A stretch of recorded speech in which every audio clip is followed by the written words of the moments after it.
Exchange rate. We are going to do this chapter, foreign exchange rate. So it is the price of one currency in terms of another. It means the number of units of domestic currency required to buy a unit of foreign currency. That is, $1 is equal to rupees 70. Means $1 purchase करने के लिए we have to pay them 70 rupees. Exchange rate between India and America. It means the number of units of foreign currency that can be purchased in exchange for a unit of domestic currency. Now, if we talk about 1 rupee value, the 1 rupee will be 1 by $70. So, the rate at which currency of one country is converted into currency of other country is called the foreign exchange rate. So, you need to cram this definition very much properly. It represents the external purchasing power of currency. It is the rate at which exports and imports of a nation are valued. Means at this rate, whatever we are going to import, whatever we are going to export, then how much we are going to get and how much we are going to pay, everything is going to be decided by the foreign exchange rate. When we talk about the types of foreign exchange rate, there are three types of foreign exchange rate: fixed exchange rate, flexible exchange rate, and managed exchange rate. We are not going to do the merits and demerits of this very topic. We are simply going to do the definitions of this very topic. Okay, fixed exchange rates refers to the system in which the rate of exchange for a currency is fixed by the government. Under this system, government is responsible to stabilize the exchange rate. They are going to increase, they are going to decrease, that solely is decided by the government itself. Now, there are two systems of exchange rate. First is the gold standard and second is the Bretton Woods system. We are not going to so deep because this is not in our syllabus. Second is flexible rate exchange rate system. It refers to a system in which exchange rate between currencies of different countries are determined by the market forces of demand and the supply. Now, where the demand and the market forces of supply are, the curves are going to intersect, there the flexible rate exchange rate is going to be determined. And there is no intervention of the government in this. Government का कोई लेना देना नहीं होता. Means this rate is determined only by the market forces of demand and the supply. And the third one is the managed floating rates. It refers to a system in which foreign exchange rate is determined by market forces and central banks stabilize the exchange rate in case of appreciation or depreciation of domestic currency. Now, in the case of appreciation and depreciation, central bank intervene.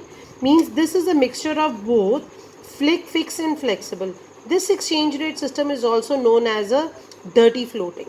Now, in this, there is a system of both, that is flexible, that is market demand and forces of market demand and market supply, and second, central bank stabilize the exchange rate when there is appreciation or the depreciation of domestic currency. This question is very important, that why there is demand for foreign exchange. हमें foreign currency क्यों चाहिए होती है? सबसे पहले import of goods and services. When we are going to import the goods and services, we are going to pay. So the payment which we are going to do, that is going to be that for that purpose we need the foreign exchange. There would be a demand for foreign exchange in India's foreign exchange market. Tourism. Whenever you move abroad, you are going to spend there. What you are going to spend there, for that you need the foreign exchange. That is purchase foreign exchange in India's foreign exchange market. Next, we have remittances by foreigners working in India. Now, these foreign workers can earn their income in India. They send it back to their homeland. Now, whatever they are going to earn, they are going to send it back to their home country, and so they demand the foreign exchange for this purpose also. Repayment of interest and loans. So we have to pay interest on loans and repay the loans which we have taken back. For that we need the foreign exchange. If India needs to extend assistance to other countries, India will demand for foreign exchange. And investment purposes, there will be demand for foreign exchange when investments are made by India in other countries. In short, we can say that any transaction that requires a payment in foreign exchange results in demand for the foreign exchange. You need to keep this point in your mind. So whenever you are going to make any payment in foreign exchange, for that purpose there is a demand for the foreign exchange. Next is supply, or the determinants of supply of foreign exchange. Now this question is totally opposite to the earlier we have done, that is the demand. Now, export of goods and services. Whenever the foreigners purchase our goods and the services, we are paid in foreign exchange. The supply of foreign exchange in India's foreign exchange market increases. So there was also tourism. Here is also for tourism. Whenever tourists are going to come in India, foreign tourists spend in foreign exchange in our country. Thus, the supply of foreign exchange increases. Now, whenever they are going to come in our country, they are not going to spend in dollars. They need to exchange the currency and then they are going to spend. But when they have exchanged, that foreign currency has entered, is a part of our Indian currency now. So remittances by Indian working abroad. Now, whenever who is working abroad, they are going to send back the money to India. So this is also other reason for the supply of foreign exchange in India, foreign exchange market. Next is foreign direct investments by multinational companies. Investment by multinational results in flow of foreign exchange in India. Purchase of shares or portfolio investments. Now there are two types of investments I will explain later, that is FDI and portfolio. What is difference between them? So we'll explain you out. Any purchase in Indian stock exchange by foreign investors results in flow of foreign exchange in the Indian share market. So let me clear a little bit to you what is portfolio and FDI.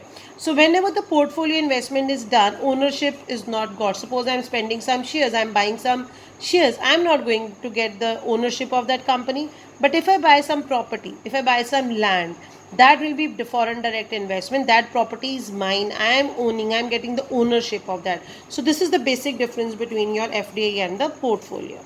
Deposits by non-resident Indians. Due to deposits by NRIs, foreign exchange flows in the Indian foreign exchange market. So these were the reasons that why there is supply of foreign exchange market. Now when we talk about the foreign exchange market, it's simple. It is the market where national currencies are traded for one another. It is defined as the market in which foreign currencies are bought and sold. It is a system where buyers and sellers of foreign currency provide facilities in trading of foreign currencies. Foreign exchange market constitutes broker, banks, central banks, etc., which we are not going to go in detail, but then also you should be aware about that as transfer function, credit function and the hedging function. The next topic is depreciation of domestic currency. Now चीज़ एक ध्यान में रखना, अगर हमारी Indian currency depreciate हो रही है तो इसका मतलब कि फॉरेन करेंसी हमारी एप्रीशिएट हो रही है. Now I just want to explain one thing. Let us suppose initially the dollar price of dollar was $1 is equal to rupees 60. Now the price of dollar is $1 is equal to rupees 70. So what does it mean? It means the Indian currency has been depreciated. आगे हमें 60 रुपए दे के चीज़ मिल रही थी, अब हमें 70 रुपए दे के मिल रही है. So your Indian currency has been depreciated. So depreciation of currency refers to decrease in the value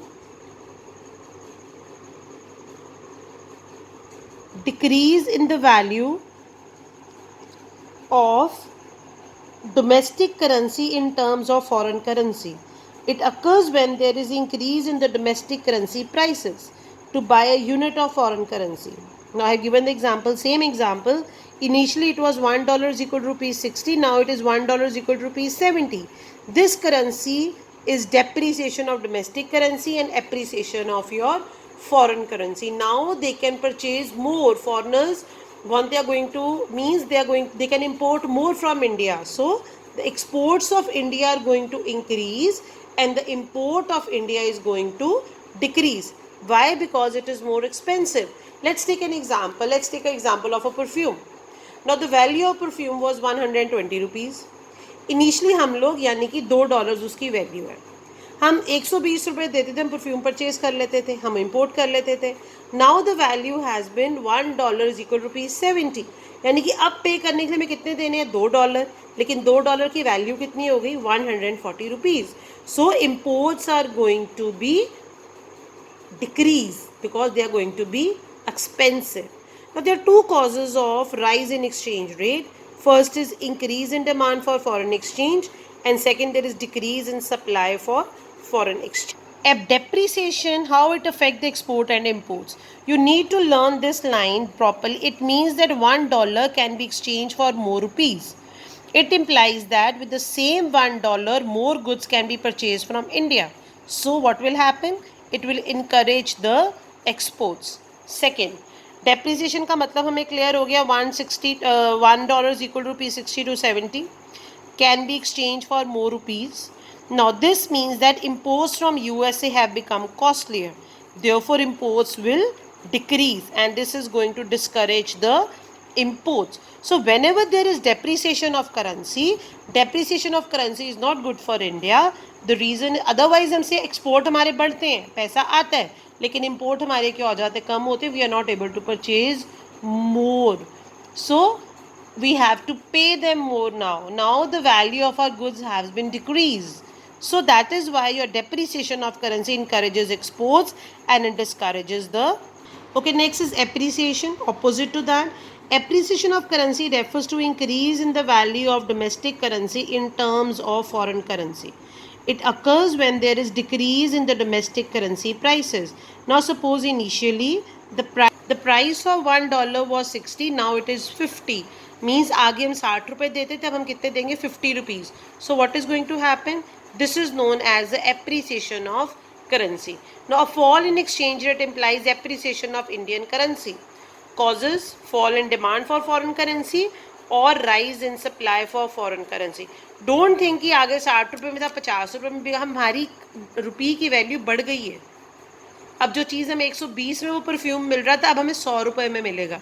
so what will be इस impact on imports and exports? उल्टा चलेगा. उसमें हमारे इनकरेज होते थे एक्सपोर्ट्स, इसमें हमारे डिस्करेज होंगे एक्सपोर्ट्स.